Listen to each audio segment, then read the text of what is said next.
Little hay squeeze. I can grab 4 wide. I can actually grab 4 wide on laying flat too. But I just put that set together to get it out of here. There was a bale wagon tight here in the way, which right there where Rainy's standing, that's what's left there. We put a bunch up on the deck. See it through the window of the tractor. And this stuff's going to go up in the back barn, or at least until we get the back barn full. We may still put some more up here. And then get to the big bales that are along the feeder and see if we can find some rat holes and get rid of them. Yay.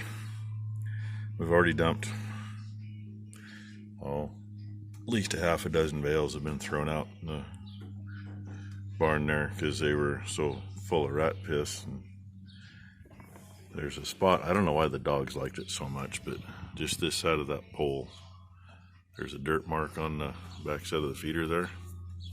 Just about in there. Red and blue, and then they got Whiskey doing it too. They like to stop there and pee. I don't know if it's because the rats had something going underneath it or what, but talk about nasty. Oh yeah, this is Tuesday morning. It did shower sometime before daylight. Just enough to leave a good crust and leave things damp, and then the sun came out. Now the sun's gone again. I plan on trying to get some hay cut today too, but I want to get this stuff here done. I mean, I got to get the hay drying too, but this has to get done. Still got to get the traveler fixed and get the pump in and do that too. Just one more thing after another. So anyway, this is what I got to show you so far.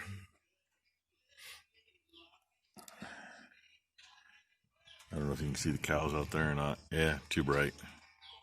Figures. They're all on the side hill out there in the 3-corner piece.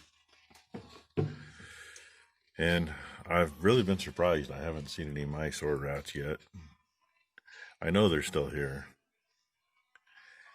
And a little walkway came to right beside me, clear over here. So we've taken out all that and 4 feet deep across there. There's maybe 80 bales left in here. And I don't know how much room we got in the back barn. There's still quite a bit, but that we only go too high on most of it because that old deck, Dad really didn't design it heavy enough to begin with. So we just don't push our luck on it. We used to stack 3 or 4 high on it, but that's been a long time ago. And these straw bales, they're like our hay bales. They weigh up. They're 75, 80 pounds. Nothing less than 70 pounds for sure. So that's what I know for today so far. Now that you've stared at a pile of straw and listened to me ramble. Oh, yeah, I don't know if you can see it or not. Yeah, you can kind of see it looks like a snake over there in that opening. That's the back rubber. It gets diesel and fly killer on it. Brand new ones just got put up. And I see an issue with the other one at the big bale barn. They left it too slacked. I told them not to tie the twine on it first, but what do I know? I've only put 3 or 4 of them over there. Kind of like the one over here, it's not setting right either, so I guess I'll have to fix that later. That's the way it goes. So, alright, more to come. Got to be a nice day out there, so where are they all at? Right here. I'm just talking to this little boy here with the milk nose. And then that's one of the last, that's the second or third to the last one born there. He was laying there till I stood here for a minute. And yeah, that whole bunch is in here too.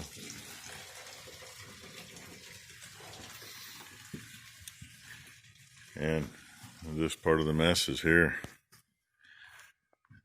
I'm going to go cut some hay and let a kid finish cleaning this up. Most of that can go in for bedding.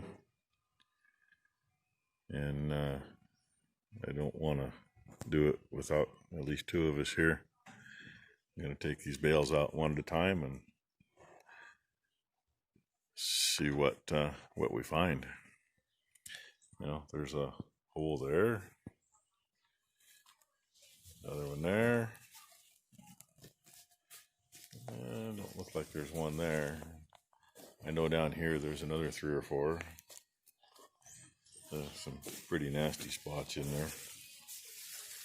But I got to get some hay on the ground one way or the other. They keep changing their mind on what it's going to do. That, and they can't figure out what temperature it's going to be. It's only supposed to be 68 degrees today, and it's already 77 degrees. So, and we got a breeze. Should have cut this morning, you know. Anyway, I'm going to go do that and leave this for number 1. She can get her done. Well, here I am. This is the field. We got some footage of the fertilizer buggy running in. And there's a little rodent herd right there, but back behind me farther, well, watch out. I got a fence and I got an axle shaft sticking out. Back in the corner there was a bunch of smut. Looked like black smoke pouring out.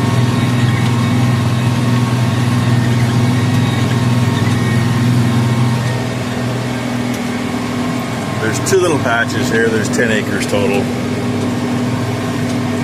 Sometimes I wish he'd change his fences, but right through there is usually wet, along with over there where his mule is. But this year, I think we cut right through all that. He'd been out there with his mower cutting it. This year's kind of one of those funky years. The wet spots haven't been wet. So anyway, that's what it is. That's what I'm doing. And by the way, I got the windrow narrowed up as far as it will go. And that's just how much material is really here. That's a 10-foot cut. That windrow's 6 feet wide. At least 5.5. All laying down, but it's cutting pretty clean. See a little, especially the stinking annuals. Used to call that dog hair. That stuff doesn't cut worth a damn with a sickle machine.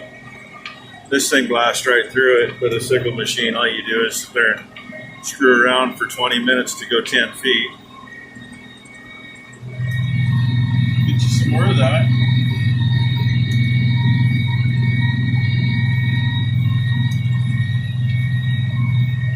A little bit of view. Neighbor's combine, and they never did get down on this piece. They're still up behind a small reprod up there.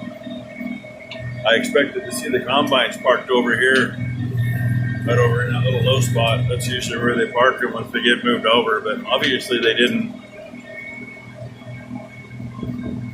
I don't see where they did anything across the road back there on their other field.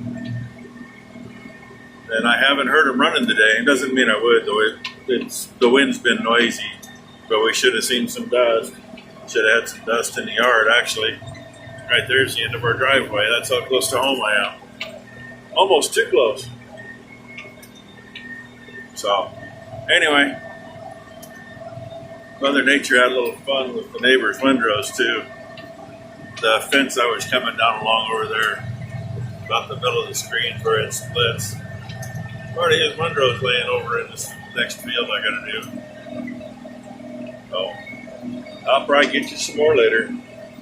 I finished that piece up.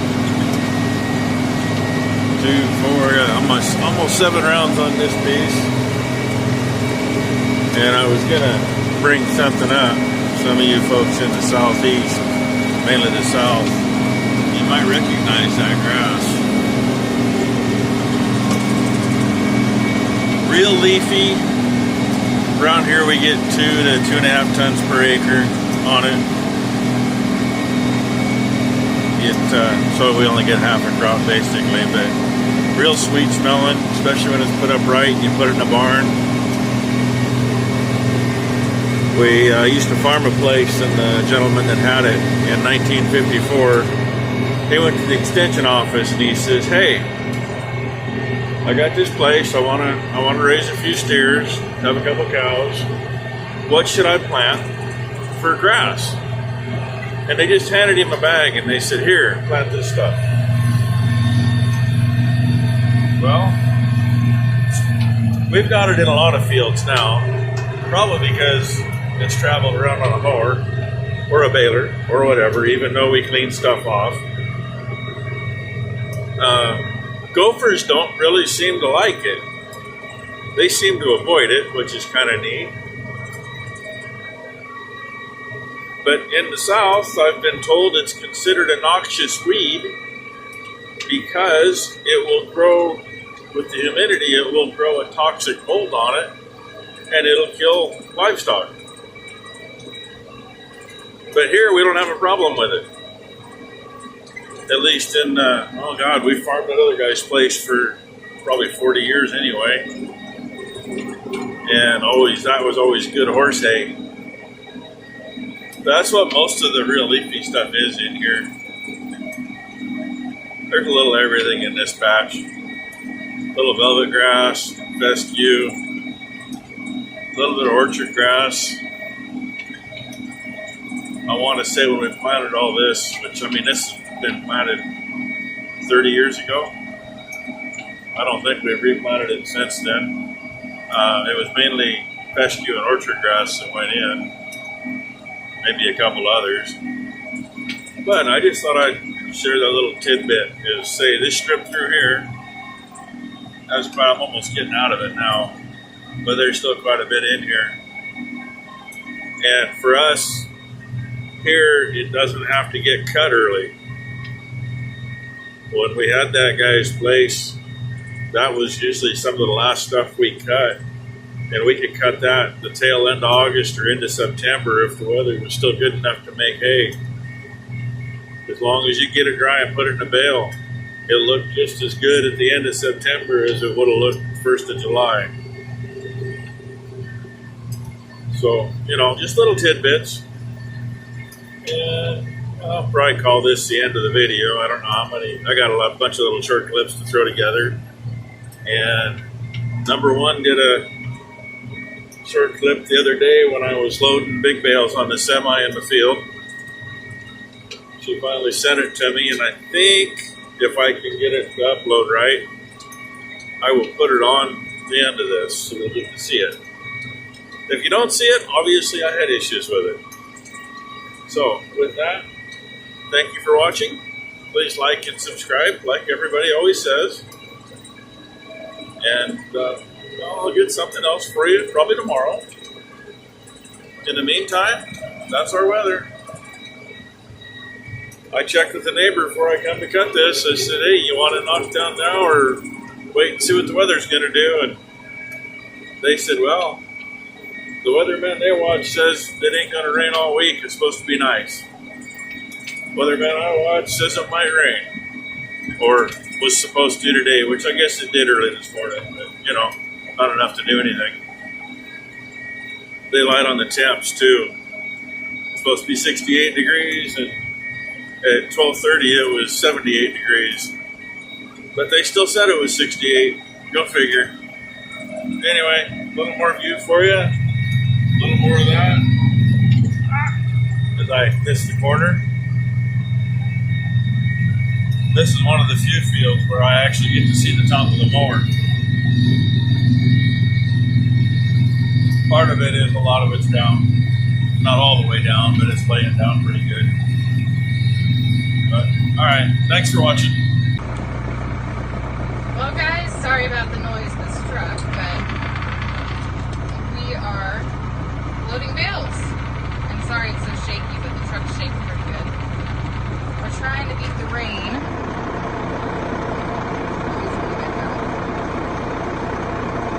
That is coming.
first one out of the baler did break.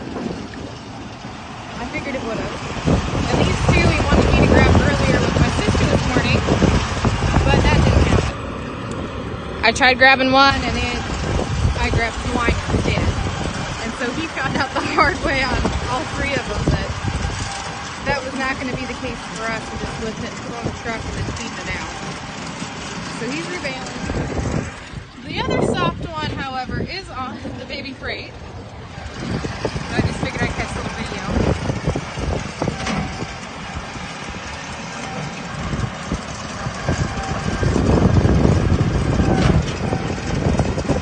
He's going to end up making a couple passes through that because we just have it down here, so we just put the rakes away so they wouldn't get rained on as bad out here. And that way the cows can pull it out.